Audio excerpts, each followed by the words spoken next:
Our hearts beat to the city streets. We began to feel the fire. নমস্কার, কেমন আছেন সবাই? আমি বিনীতা। আমার আরও একটি নতুন ব্লগে আপনাদের সবাইকে জানাই অনেক অনেক স্বাগত। আশা করি আজকের ব্লগটা আপনাদের কাছে ভালো লাগবে। তো আজকের দিনটা হলো শুক্রবার আর এখন ঘড়িতে সময় হয়েছে 7টা। তাই মেয়ের জন্য আমি এখন টিফিন বানাতে এসে পড়েছি। আর মেয়েকে আজকে বানিয়ে দিব ওই আলু ভাজা করে দেবো একটু কালো জিরে ফোড়ন দিয়ে। আর এখানে লঙ্কা দেইনি, কারণ মেয়ের জন্য টিফিনটা, তার জন্য আলু ভাজাটা সুন্দর করে করে নিব একদম মুচমুচে করে। আর তার সঙ্গে দেব পরোটা স্কুলে, সেটাই আজকে ওকে টিফিন দিব। আর এই 2-1 দিন ধরে না ও এটা এত পছন্দ করছে, পাতলা করে একটা পরোটা বানিয়ে দিই, মানে এটা আটা দিয়েই বানাই, একটু ঘি দিয়ে ভেজে নেই, ওটাই ওর জন্য পরোটা। আর সুন্দর ও পছন্দ করছে, সুন্দর একদম টিফিন ফিনিশ করে আনছে। আর সেটা দেখি আমার মনটা অনেকটাই শান্তি পায় যে টিফিনটা অন্তত খেয়ে আসে। আর তার জন্য যেহেতু আজকে সকাল সকাল ওকে জিজ্ঞাসা করলাম কি নিবি, ও বললো এটাই নিব, ওই আলু ভাজা আর পাতলা করে একটা পরোটা বানিয়ে দাও, সেটাই এখন করে দিচ্ছি।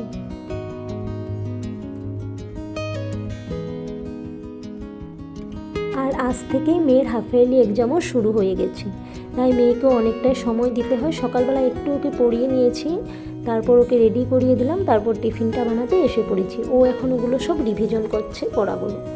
আর এইদিকে আমি টিফিনটা বানিয়ে নিচ্ছি। আর ঋষি তো ঘুমিয়েই আছে, আর ঋষি যদি একটু উঠে যায় তখন আর একটু সমস্যা হয়ে যায়। এখন তার জন্য কি করেছি, ও যেই রুমে ঘুমিয়ে আছে না, দরজাটা একটু বন্ধ করে দিয়েছি যেন কোনো শব্দ না পায় আর না উঠে। অন্তত মেয়ে স্কুল যাওয়ার পরে উঠলেও কোনো ব্যাপার না।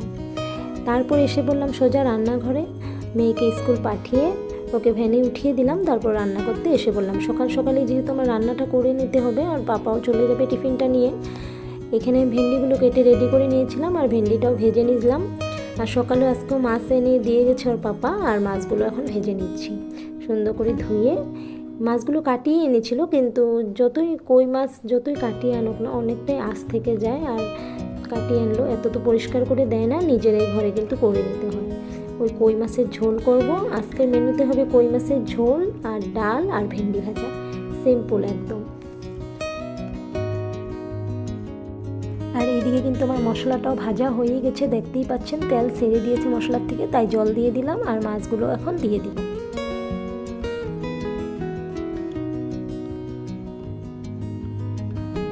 আর আগে একটু নুন দিয়েছিলাম আর এখন আর একটু নুন দিয়ে দিলাম। তো আমার রান্না একদমই কমপ্লিট হয়ে গেল। ঋষিকার পাপাকেও কিন্তু লাঞ্চটা প্যাক করে আমি দিয়ে দিয়েছি। তো চলেন এবার রান্নাঘরটাকেও পরিষ্কার করে নেওয়া যাক। আর রান্নার সাথে সাথেই যদি রান্নাঘরটাকে পরিষ্কার করে নেওয়া হয় তাহলে কিন্তু অনেকটাই সুবিধা হয়, আর অনেকটা মনটাও ভালো লাগে যে রান্নাও কমপ্লিট আর রান্নাঘরে কিন্তু আমার পরিষ্কার হয়ে গেছে। আর তারপর কিন্তু নিশ্চিন্ত মনে ঘরের এক্সট্রা কোনো কাজে হাত দেওয়া যায়। এই তো যেই রকম বেডরুমে আমি আসলাম, বেডরুমে আসার পরে বেডরুম ক্লিন করাটা, সেটাও কিন্তু আমি নিশ্চিন্ত মনে এখন করে নিতে পারবো ধীরে সুস্থে। যেহেতু আমার রান্নাবান্না কমপ্লিট হয়ে গেছে, রান্নাঘরও ক্লিন হয়ে গেছে, এখন ওইদিকে ঝামেলাটা নাই রান্নাঘরে। এখন যেহেতু বেডরুমের এইসব কাজ করতে হবে, এইসব নিয়ে কিন্তু আমি সময়টা সুন্দর ম্যানেজ করে নিতে পারবো।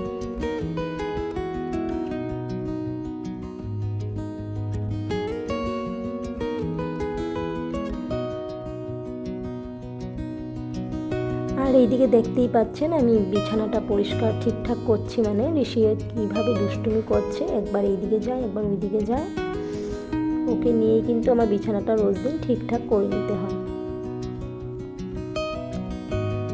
কোনো সময় কথা শুনেও এরকম না যে কথা শুনেও না, আবার কোনো সময় কিন্তু অনেকটাই মর্জি করে। তারপর একটু কুলারটাকে পরিষ্কার করে নেব, একটু ড্রেসিং টেবিলটাকে পরিষ্কার করে নেব, আর ঋষিকার যে স্টাডি টেবিলটা আছে সেটাকেও একটু পরিষ্কার করে নেব।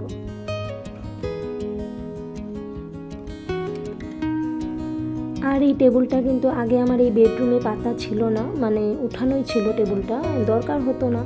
আর ঋষিকার বুকস কপি একটা আলাদা স্টাডি টেবিল ছিল ছোট, সেটাতে রাখতাম।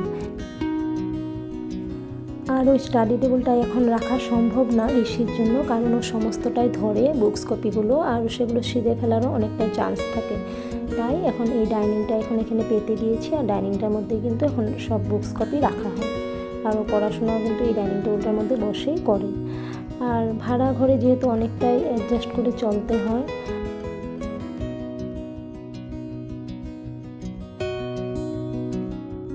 আর নিজের ঘর হলে কিন্তু তখন সুবিধা করে নেওয়ার চেষ্টা করব, যখন যতটুকু সুবিধা করে নিতে পারবো ততটুকু সুবিধা করে নেব। তবে পরিস্থিতি আমাদের যেমনই হোক না কেন সেটাই আমাদের কিন্তু হাসি মুখে মেনে নেওয়ার নামই হলো জীবন। তাই সবটাই হাসি মুখে মেনে নিয়েছি, আর আগেও সবটা হাসি মুখে মেনে নেব। যেটাই যখন পরিস্থিতি আসবে সেই পরিস্থিতি অনুযায়ী কিন্তু আমাদের চলতে হবে। তো যাই হোক, আপনাদের সাথে কথা বলতে বলতে কিন্তু আমার সমস্ত ঘর ঝাড় দেওয়া হয়ে গেল। তো চলেন এখন ঘরগুলোকে মুছে নেওয়া যাক।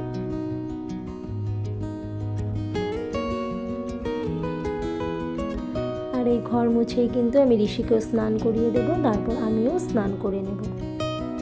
আর একটু কাপড় ধোয়া কাচা ছিল সেগুলো ধুয়ে নেব।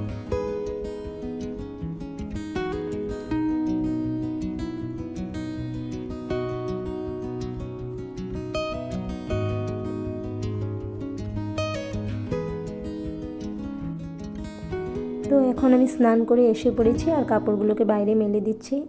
আর বারান্দাতেও মেলেছি অনেকটা কাপড়, সেখানে কিন্তু একটু জায়গা শর্ট হয়ে গেল, তাই কয়েকটা আবার বাইরে মেলে দিচ্ছি। আর আমি বাইরে কাপড় মেলছি, দুষ্টুবুড়া কিন্তু আমার পেছনে পেছনে ঘোরাঘুরি করছে। আর পাশেই একজন কাকু থাকে, আর ওই কাকু কিন্তু ঋষিকে ভীষণ ভালোবাসে। আর ঋষি কিন্তু ওই কাকুর সাথে কিন্তু খেলছিল, ওনার সাথে কিন্তু দৌড়াদৌড়ি করছিল এখানে।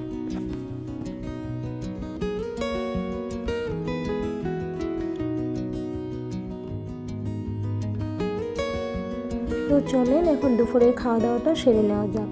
এইদিকে আমি ঋষিকেও খাইয়ে নিয়েছি আর ঋষিকাকেও দিয়ে দিচ্ছি, ওরও খাওয়া প্রায় হয়েই যাচ্ছে। আর আমি এখন বসে পড়ব। আর এদিকে ঋষি খাওয়া দাওয়া কমপ্লিট করে এখন একটু খেলছে। গুড ইভিনিং বন্ধুরা, এখন হলো সন্ধেবেলার সময়। আর এখন ওই ছটা এখনও বাজেনি, 5 মিনিট মতো বাকি আছে। আর এখন আমি সন্ধ্যাটাও দিয়ে নিচ্ছি।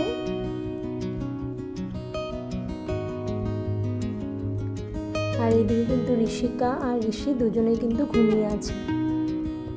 অন্যদিন তো সন্ধ্যের আগে উঠে যায়, আজকে একটু লেট করে ঘুমিয়েছে বিকেলবেলা, তার জন্য এখনও ঘুমিয়ে আছে। আর এখন ওদেরকে ডাকছি, এখন উঠেই যাবে। এই তো আমি এখন সন্ধ্যে ঘোরাচ্ছি এই ঘর ওই ঘর, তখন দেখলাম ও ঋষি উঠেই যাচ্ছে।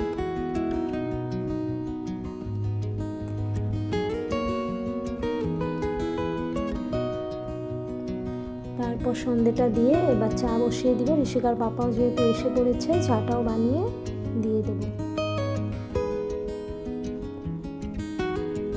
এইদিকে ধূপের এই স্মেলটা যে আমার এতটাই ভালো লাগে, সারা ঘর মানে সন্ধ্যেবেলার সময়টা এত সুন্দর স্মেল করে। আর দিনের বেলাও যখন স্নান করে এসে আমি এই ধূপকাঠিগুলো জ্বালাই। তো এখন চাটা বানিয়ে নিচ্ছি।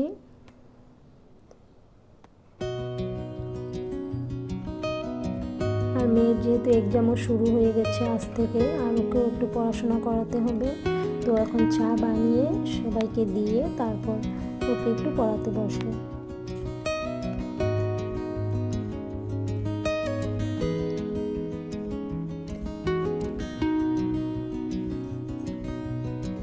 এদিকে সন্ধ্যেবেলা টিফিনটা আমাদের কমপ্লিট হওয়ার পরে যা কাপড় ছিল ভাঁজ করা সেগুলো ভাঁজ করে নিচ্ছি। আর এদিকে ঋষিকাকেও কিন্তু পড়াশোনা করাচ্ছি।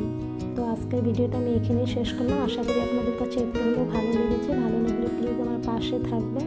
তাহলে আজকের জন্য এতটুকুই। আপনারা সবাই ভালো থাকবেন, সুস্থ থাকবেন।